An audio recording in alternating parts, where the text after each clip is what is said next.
Les véhicules automobiles actuels possèdent un embrayage qui permet d'assurer et d'empêcher la transmission de l'énergie entre le moteur et la boîte de vitesse. Dans les véhicules automobiles, c'est presque exclusivement l'embrayage monodisque qui est utilisé. Pour commencer, il faut évoquer le volant moteur. Il est relié au moteur par le vilebrequin.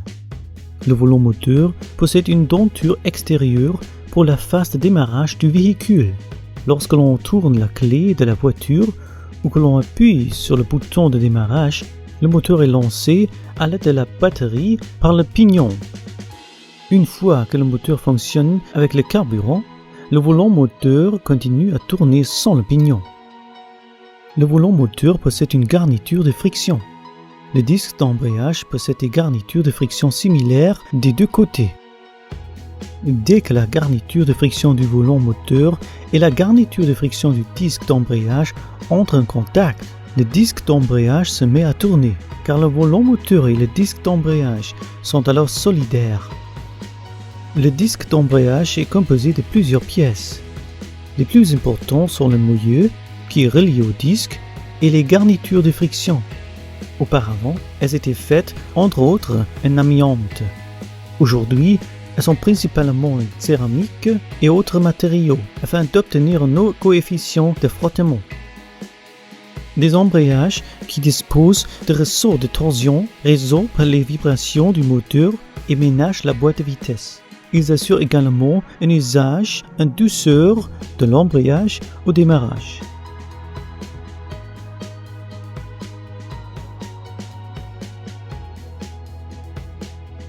C'est par l'arbre d'entrée de boîte que le disque d'embrayage est relié à la boîte de vitesse qui fait tourner les roues.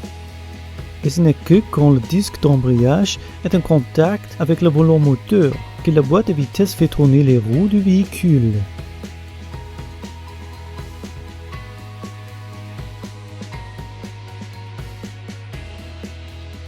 C'est l'intérieur du carter qui est responsable du débrayage et de l'embrayage.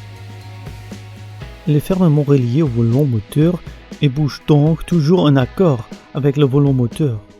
En observant plus précisément l'intérieur, tout devient clair. Une butée d'embrayage se trouve devant un diaphragme.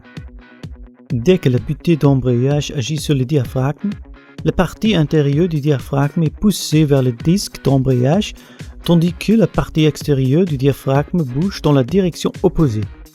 Le système est débrayé, puisque l'extérieur du diaphragme est relié à ce que l'on appelle le plateau de pression. Le plateau de pression est relié au carter de façon flexible par des ressorts à lame.